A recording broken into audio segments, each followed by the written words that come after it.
All right, we're live. Let's start looking at graphing and solving absolute value equations. So, can everybody take 7.2 out? We're going to do some definitions here first. And, okay, there we go. So, all right, we ready? Okay, once again, I'm going to ask you to see if the tech has any issues, because I got to do that thing now where I flip this over and turn it into a tablet so I can write on it. There we go. We all good still? Looks good from my end anyway. Okay, key terms. What is an absolute value function? Well, an absolute value function is a function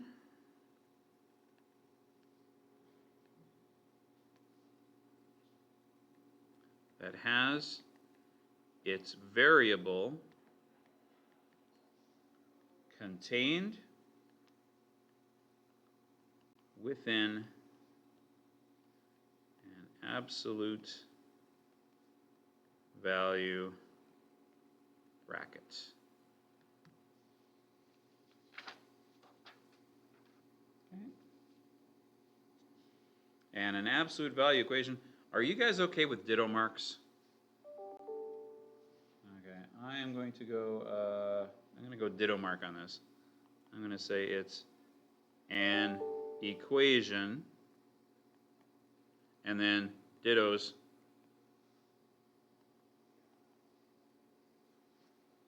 It's an equation that has its value contained within an absolute value bracket. So there, save some writing. The incredible ditto mark. I'll let you catch up to me a little bit here. I've got a message coming through on Edsby. I just want to double check it here.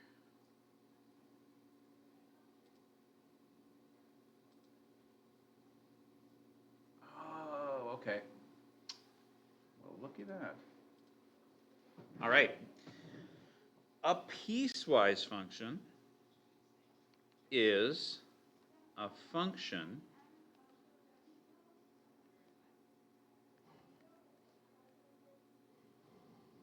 that is made up of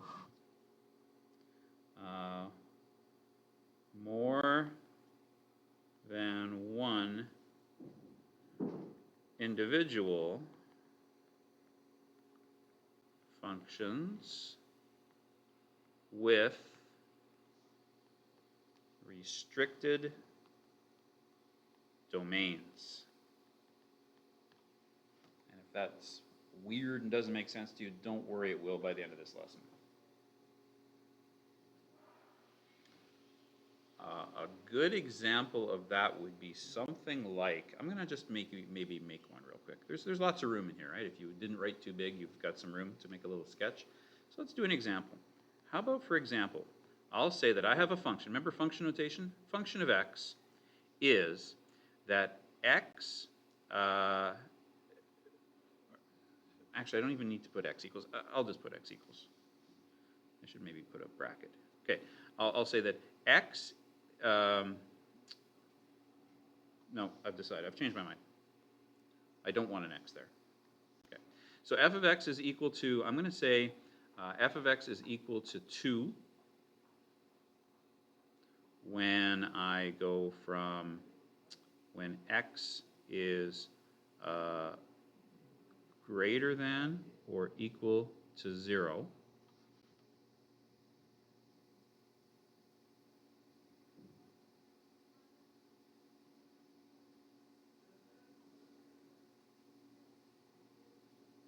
Okay. But f of x is equal to x plus 2 when x is less than 0. Can you picture what that looks like?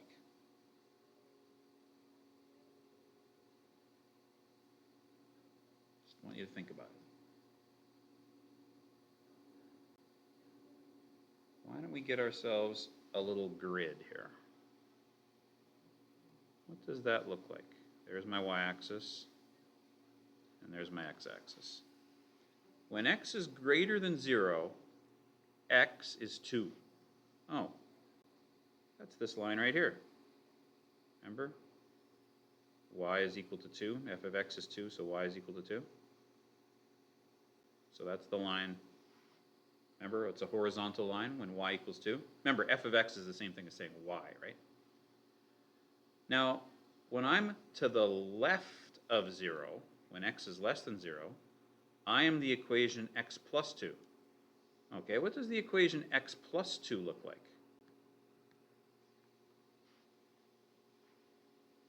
Well, that's the equation that has a y-intercept of 2, but it has a slope of positive 1, which means it goes this way.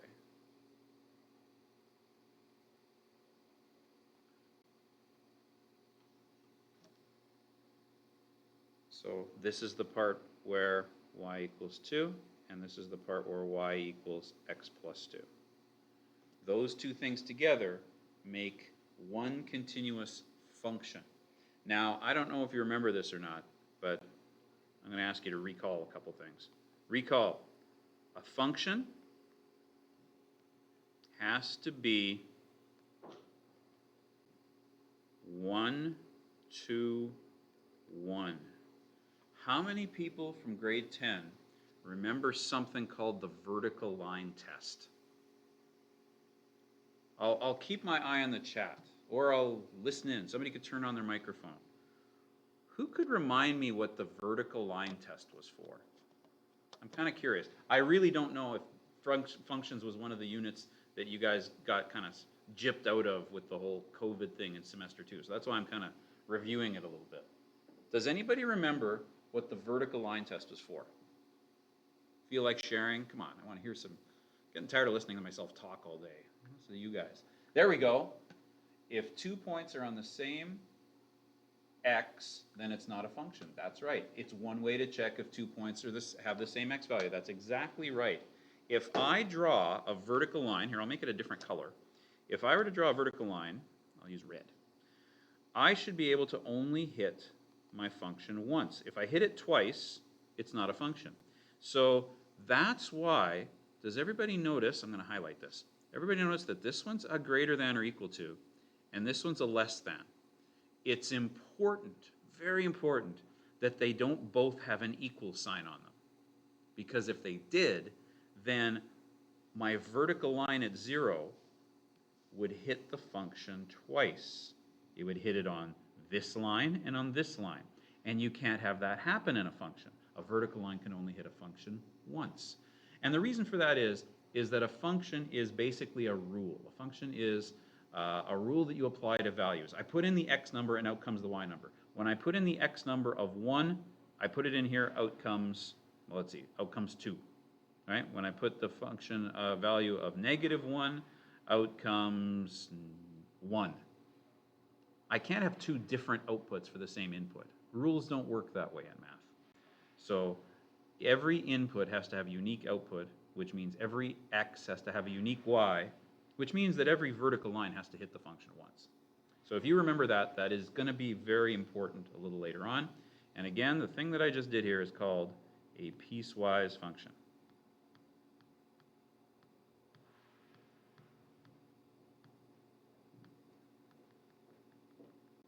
Oh, that's what I thought I was erasing my highlighting. There we go. Okay, moving on. One more definition and then we can start doing stuff. Invariant points are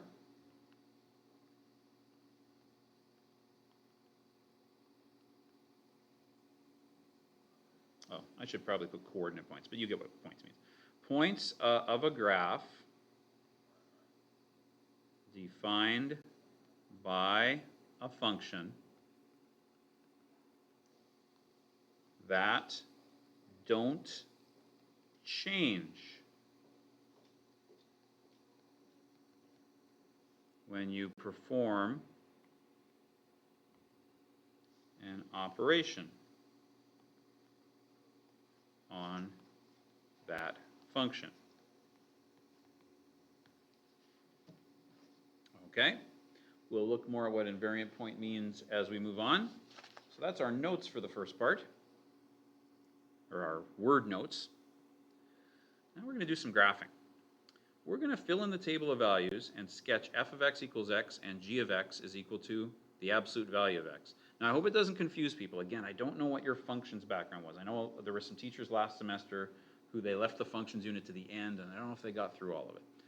Hopefully everybody remembers that both of these things really just mean y. Y equals x, y equals absolute value of x. I'm giving them different heading letters, f, basically different names. Why is it doing that? There we go. I'm giving them different names because they are two different functions.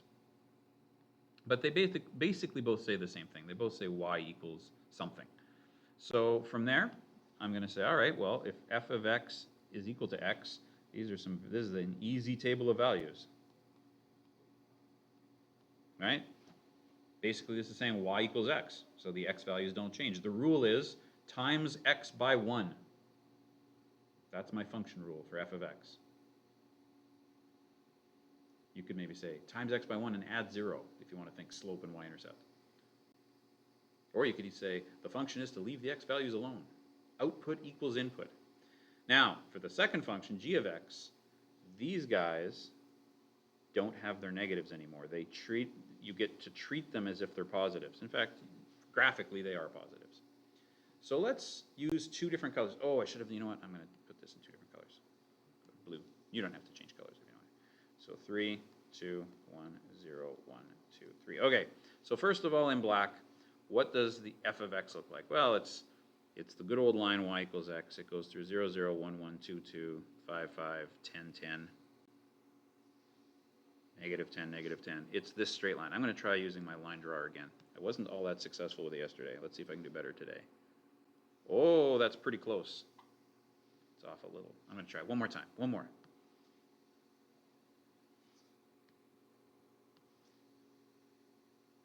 No, that's bad. Come on. Okay, why is that little crosshair thing there? Anybody know how to make that go away? What? Why did I go? Wait. I don't know why that crosshair thing's there, and I don't know how to make it go away.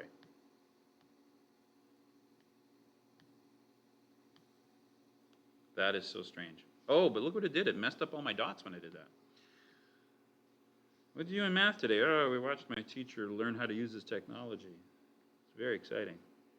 Okay, so I want to go through those 3 points with this line, K line.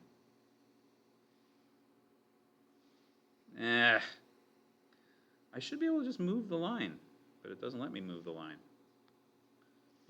Anybody far more experienced on tablets than me and in OneNote? What am I doing wrong? Do I have to use my finger instead of the pen when I move the line around? See, that's not moving the line, it's moving the picture. Is that all I can do? Move the picture behind the line? I don't know. I'm going to undo that step, undo that step, undo that step. Oh, now it's not letting me undo steps.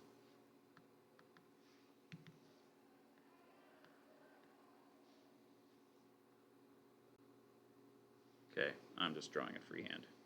I give up. There. All right, next. Absolute value. Okay, let's see.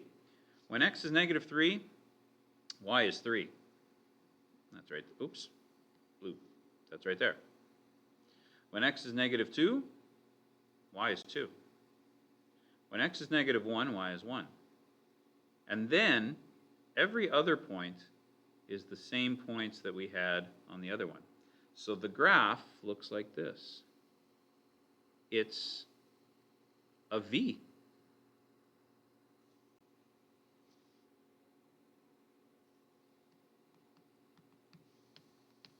There we go.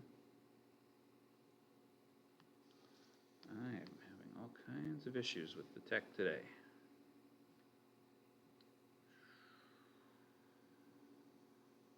There. There's my graph. So f of x is the black line, g of x is the blue line. Kind of makes sense, right? That a straight line that goes into the negatives can't go into the negatives when there's an absolute value around it, because the absolute value means that you don't get to see a negative. So it changes direction and it goes up. That's what's going on here. That's the kind of graph we're going to get when we do an absolute value graph. All right, now we can redefine g of x as the following piecewise function. G of x is x when x is greater than or equal to 0.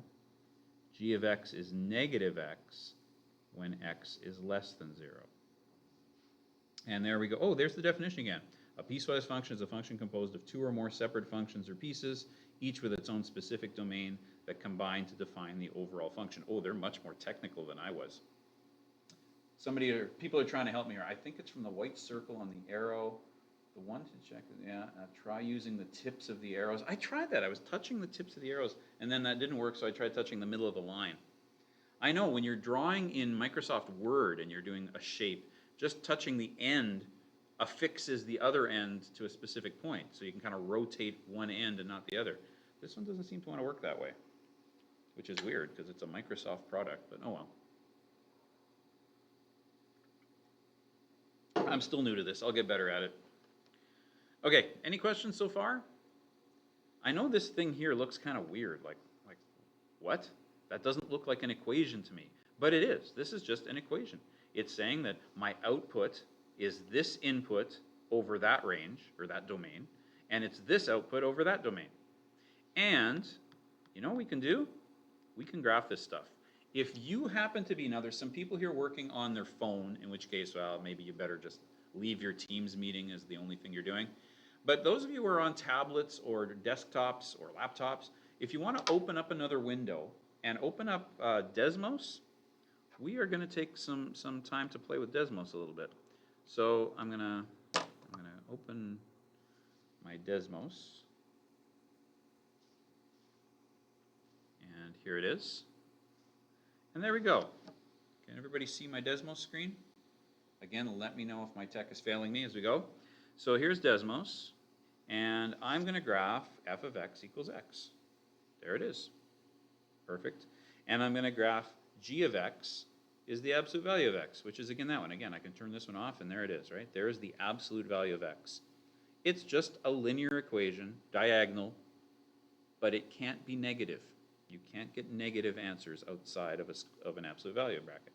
Now, how do I write that in piecewise function? Please notice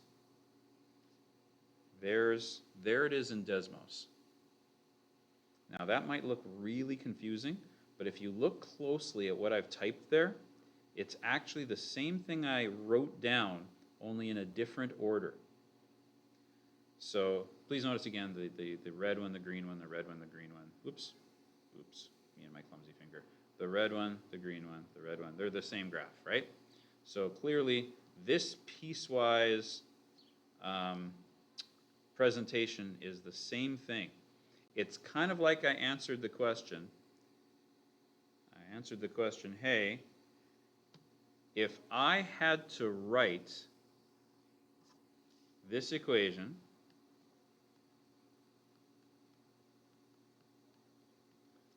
but without being able to be allowed to be used the absolute value bracket, what would the equation look like? It would look like that. These two things are the same thing. That's supposed to be an equivalence arrow, and it's the ugliest thing I've ever drawn in my life. I'm going to try that again.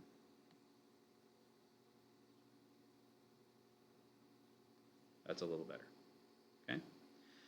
So I'm going to write this down even. In Desmos, you can graph piecewise equations using the following rule. Okay, and the rule is basically you have to put some definition of your function. So again, you can call it f of x or y or whatever equals, and you open a curly bracket, and then you go restriction, colon, expression, and then comma, and then I'll say repeat. I'll show you what the heck I meant by that. Notice that the expression here is x And the restriction is, well, the equation's only equal to x when you're greater than 0. Then my next piece of function is the equation is negative x, but that's only true when you're less than 0. Okay, so that's backwards from this order, where I put the expression first, then the restriction. This one's restriction first, then the expression. And I'll go back to Desmos and show you what I mean. So keep that in mind. Jot that down. And, okay, yeah, okay, go back. I'm trying to get rid of all these highlights. I didn't really want to mess up my notes with all the highlights. And now I don't know what it's doing. I have no idea why it's jumping around like that. Okay, fine. Just jumped to the top of the page for some reason. And sorry about this, guys. I think I might re-record this with the afternoon class. There we go. All right. So anyway, oh yeah, I was going to go back to Desmos. Back to Desmos real quick. So as you can see again, now I can't write on Desmos, unfortunately. But just kind of pointing out where I'm at here. Take a look at right here. Does that do anything when I touch there? Can you see me touch that? Yeah, you can. Okay. So on here, notice that this is the restriction where I just put the cursor, and then right after the full colon there, x is the expression. Then x is less than 0, and then a colon, and then negative x is the expression. And that's how you graph a piecewise function. Okay, cool. Turn those off and move on to the next example. So back to the notes page. Back to the notes. Okay. I'm actually going to jump by example 2 and jump to example 3. You'll see why in a minute.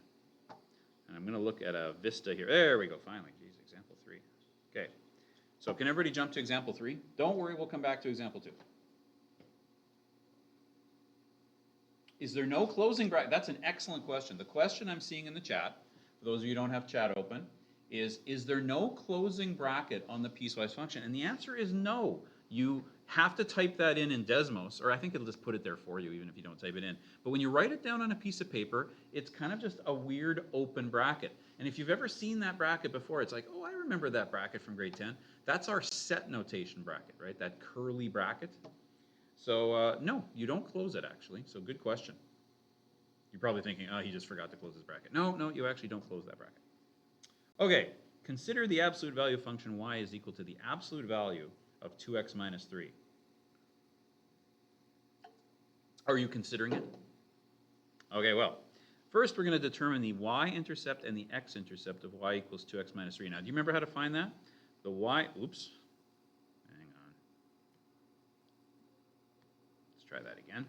The y-intercept, of course, happens when x is 0. So that would mean y is equal to 2 times 0 minus 3. So y is equal to negative 3. And of course, the x-intercept happens when y is 0. And y is 0 happens, of course, like this. So 2x minus 3. So x would equal, move the 3 over, becomes positive 3 halves. Right? Okay. So far, so good. Now, what will the y-intercept be for y equals 2x minus 3? Well, let's think about that for a sec. If I had the equation without the absolute value bracket, it's going to hit the y-axis down below the x-axis in the negatives at negative 3. But once you slap the absolute value bracket on it, you can't get a negative. So what's going to happen here? Anybody want to guess? I'll take guesses. Feel free to pop a number in the chat or something. What do you think will happen? When I don't have an absolute value bracket, my y-intercept's negative 3. What happens when I do have an absolute value bracket around it? Any guesses?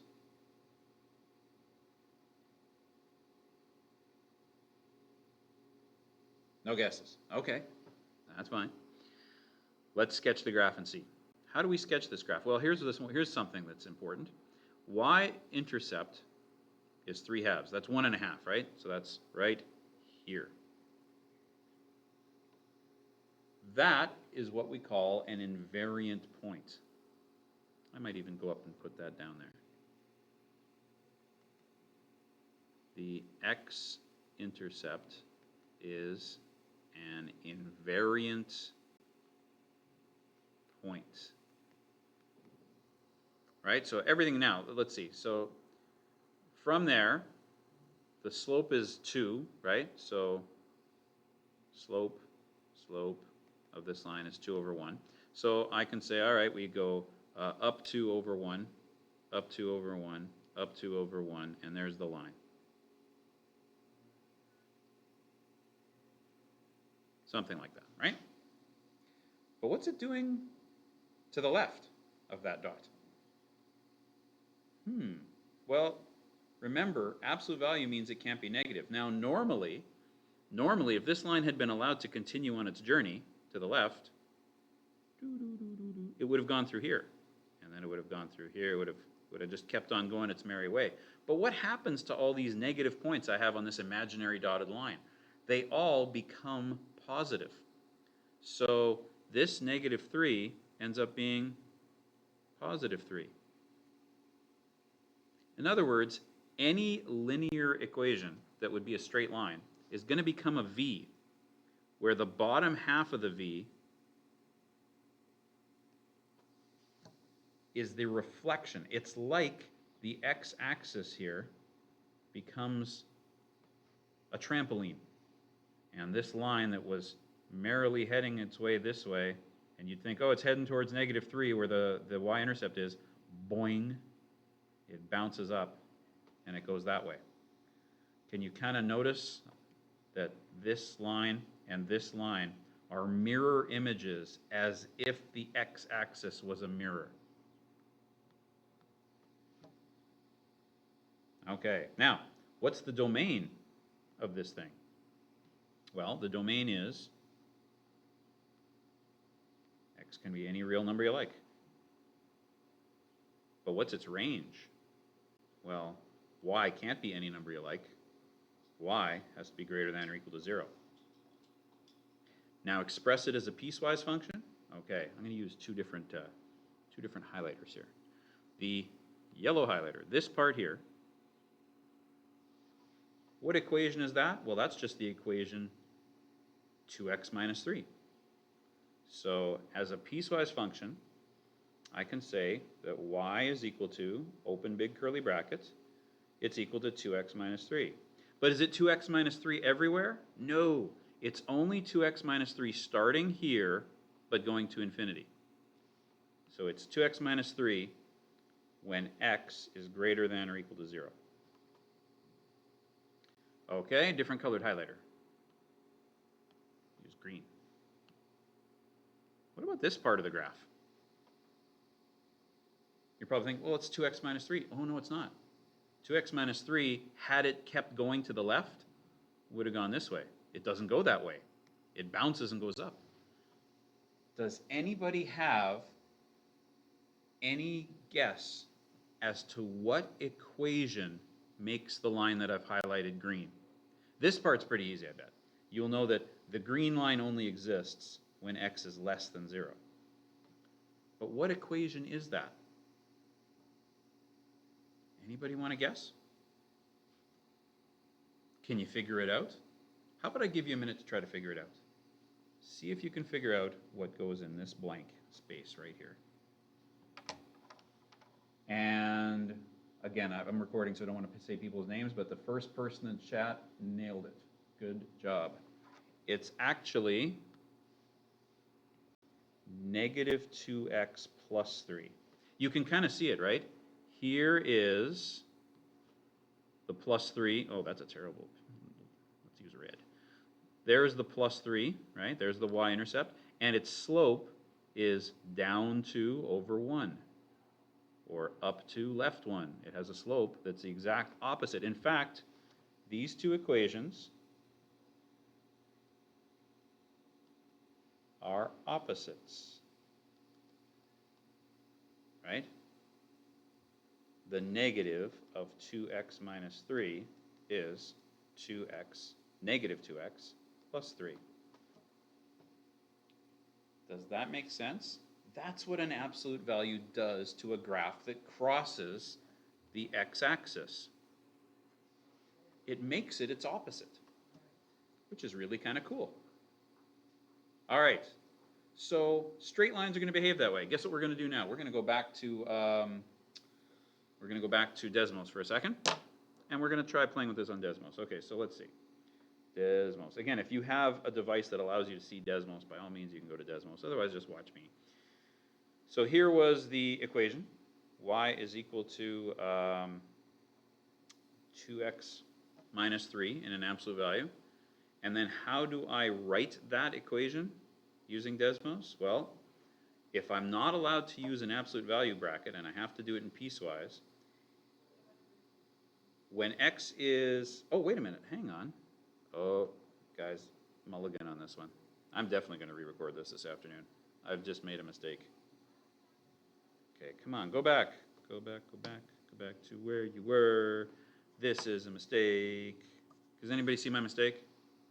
Apparently I don't know how to count domain anymore on these things. Okay, there we go.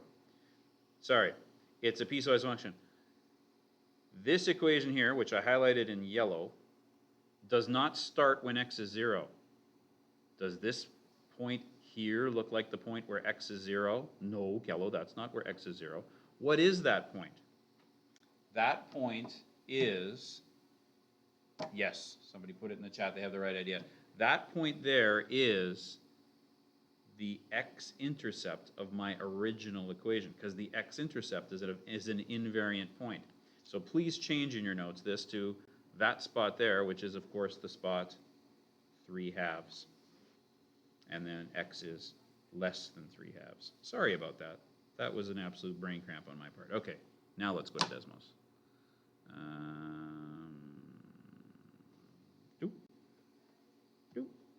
There we go. So y is equal to absolute value of 2x minus 3. There's the graph. And now in here, and you go away, look at that. Same graph.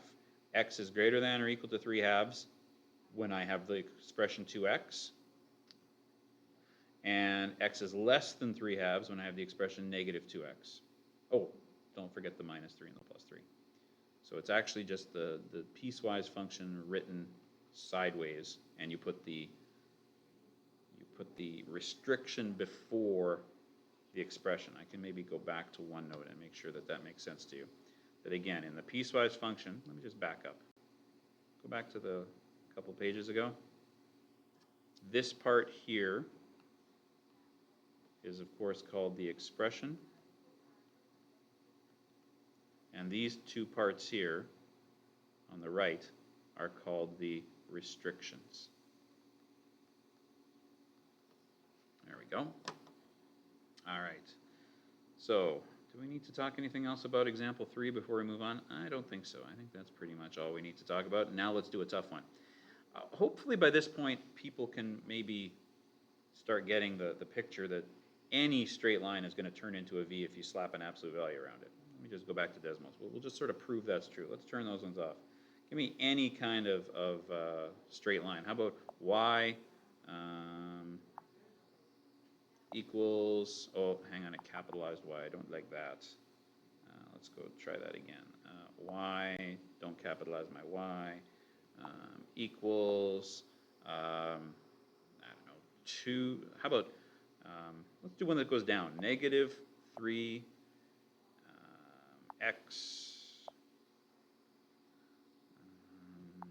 plus 4. There we go. There's the equation. Y equals negative 3x plus 4. Now let's take the same equation. See if you can kind of imagine in your head what this is going to look like when I put an absolute value around that. When I build the equation, y equals, and this is interesting, I need to, oh, hang on.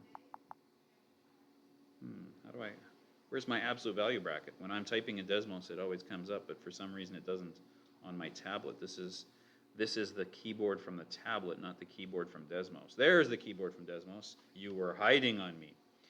Absolute value, oops, guess I need an equals, don't I? So y equals, go away. Absolute value, go away. Wow, this is tedious. Negative, go away. 3, go away. If anybody knows how to suppress that keyboard, let me know. X plus, this is hilarious, 4, and then just move over and it knows to close the absolute value bracket, and there you go. The blue line becomes the purple V line when you do an absolute value. Okay, so that's how absolute value graphs look when you're taking the absolute value of something linear. What if you were going to do the absolute value of a quadratic?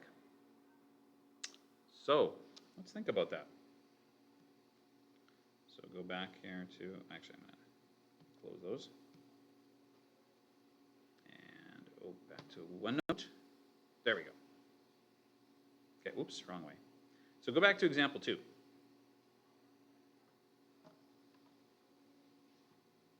Sketch h of x is equal to negative x squared plus 2x plus 8. Okay, that's fairly easy. I'm going to make this smaller so that you guys can see the whole graph. Sorry for people looking on small devices. Here, I'll maximize that as much as I can. But here we go. All right, so we need to sketch this thing. How do we sketch it? Well, what do we know? We know it has a y-intercept of 8. Let's put that down first. Okay. And then what else do we know about it? So I'm gonna sketch this in red. Then we're going to sketch. Let's see. Well, let's see. We're going to need the. We got the y-intercept. Let's find the x intercepts. 0 equals negative x squared plus 2x plus 8. So 0 equals x squared minus 2x minus 8. And 0 is equal to, always try factoring first, minus 4 plus 2, which means x is equal to 4 and negative 2. So there we go, 4 and negative 2. All right, so I know what the parabola is doing. I know that it's going through those 3 points, but I'd kind of like the vertex too. So let's find the vertex.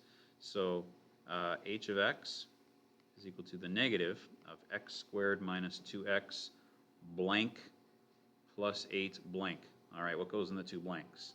Half of negative 2 is negative 1 squared is plus 1. I just added negative 1 to my equation, so I got to balance that by adding positive 1.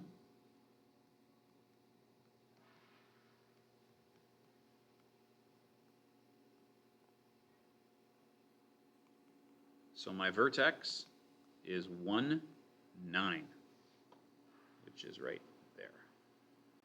People probably going, I could have figured that out. Yeah, but we calculated it, so it's much nicer. So there we go. This is my sketch. I'm going to put this one as dotted. This is kind of my parent function. It's not really the one I'm looking for here.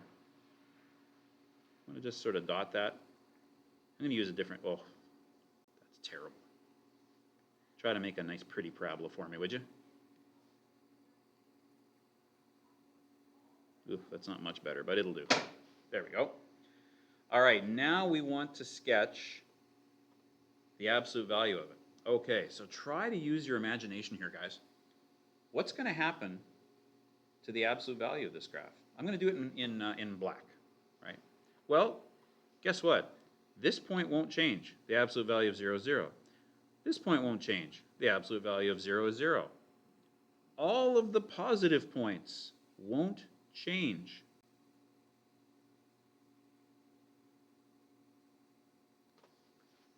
But what happens to the negative points? What happens to the rest of those red dotted line points? They got to go up, right?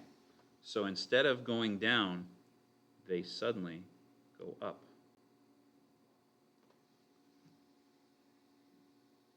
So that's my sketch of the absolute value of that quadratic. Now, let's express that as a piecewise function. So what kind of a graph is this? Interesting. Well, from this point here to this point here, between them, this line I've just highlighted. That's just the parabola I started with, right? That's just negative x squared plus 2x plus 8. Okay? That's between which 2 points? That's between the points when x is greater than or equal to negative 2 or less than or equal to 4. And I always leave a little space here. Some people put a comma. You can put a comma if you like. I just usually use a space.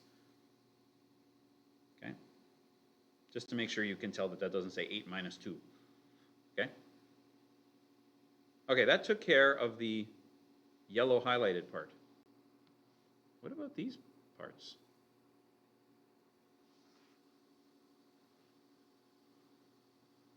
What equation are they? And if you are good at sensing how patterns work, what happened with linears? Oh, part of the piecewise was the opposite. Guess what? Same thing here. Opposite. It's like this green part, and in fact, why don't I just sort of keep it going? It's like this green part. Oh man, that's ugly. I'm going to undo that, undo that, undo that, undo that. Let's go to an actual green pen. How about that? There we go. And, oh, hang on, sorry. Let me dismiss that. Green pen. There we go. It's like this graph started at 1, negative 9. And what was this point again? Negative 8. And it went that way. I'm making it dotted because it doesn't really exist, right? The graph is the black line that I've highlighted partly green and partly yellow. But there we go. That is when, let me go back to black, when x is less than negative 2, and this is where I would probably use a comma, when x is greater than 4. Now, there might be people who look at that answer and say, wait, why didn't you combine it into one thing like you did there? Right? Why can't I just write it? Don't write this down. Why can't I just write this as x is greater than 4, greater than negative 2? Or actually, I just wrote that wrong. There. Can't I write it like that? X is less than negative 2 and greater than 4. No. You can't use a notation like this where you put it into one statement if it's not a continuous line. Here, before I crossed all that out, I ask you logically, can you please tell me a number that is bigger than 4 and smaller than negative 2 at the same time? And don't tell me infinity or negative infinity. Don't get cute. Infinity is not a number. There is no number that makes this statement true. So as a statement, I can't use it. I have to use two separate statements. I can make this one statement because it's a continuous list, a continuous domain of numbers, right? How many numbers are bigger than negative 2 and smaller than 4? Well, lots of them, right? 0, 1, 2. Get the idea? So make sure that that makes sense to you. There's a bunch of little rules to this stuff that you have to remember, and if you do them wrong, I'm going to take off marks. Mwahaha. So one of them is, of course, like I just said, this I can write as one statement. That one has to be 2. The other one is, and this is, again, very subtle, does everybody notice that I put equals 2 on there, and I didn't put equals 2 on these guys? Think back to the beginning of the lesson. Why did I do that? I'm going to wait for an answer this time. I'm looking at the chat. I want to see that 30 people haven't completely fallen asleep on me. You have no idea how soul-crushing this is to be looking at a camera instead of looking at you guys. I want to read the room. I want to see your faces. I want to see if I've completely confused you, completely bored you, completely made you rethink your life. Come on, somebody in the chat, wake up. Why did I not put equals things on those two? Who was paying attention at the beginning of the lesson? Why? We're not going anywhere else. Somebody tells me why. You can think about it for a sec. I'm going to do attendance now. Because there we go. If 2 points are on the same x, then it's not a function. Congratulations, you are exactly correct. I wish I could give you some sort of prize at this point. Okay, I'm going to do it. I'm going to run my attendance now, by the way. That's what I'm doing over here. Download attendance list. Done. Okay, and go back to the chat. So there we go. Yes. The person who said that in the chat is exactly correct. I cannot put equals on both of them. Now, that begs the question, though. Would it be wrong to put the equals on those guys? Nope. That'd be fine. What if I put an equals on that one, on the bottom one, but not the top one, but then I did this? Would that be okay? And the answer is yes. But can I ask you, if you want to do it that way, why do you hate me? Why do you want to make your work confusing for me to look at and mark? Don't do that, please. Please don't do that. Just pick one of them and put the equals on one of them, okay? That's the way normal people do math, all right? They'll say one of them are my fixed points and the other ones are my, remember open dots when you learned this in grade 9? You had little circles that weren't full. That's the way to do piecewise functions. Piecewise functions are really cool.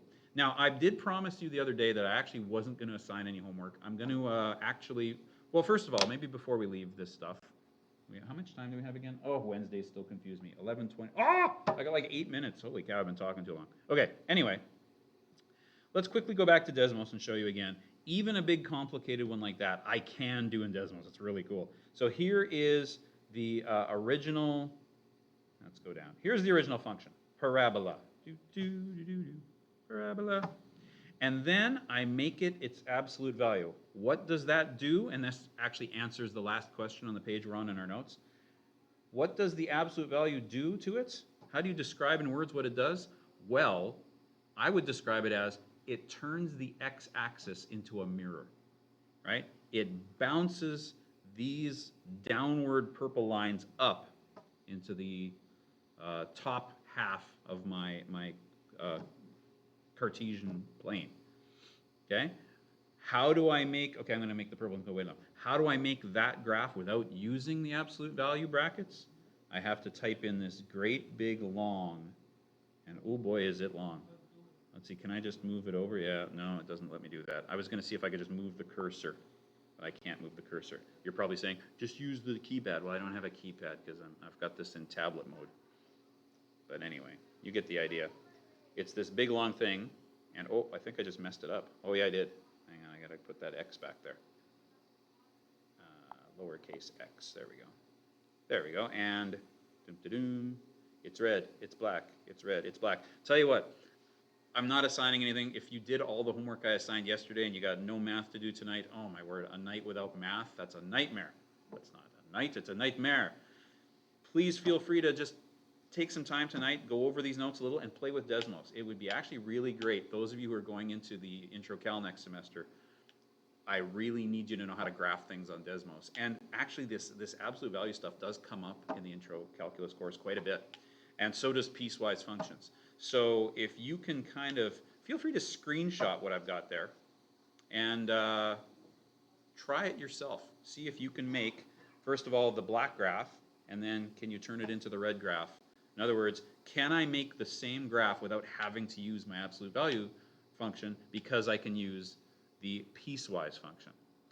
And then, let's just finish off our notes for today. What effect does the absolute value have on the original function? It eliminates all negative y values and makes them positive. And if you really want to be fancy, you could say it makes the graph reflect in the x-axis. That's an x.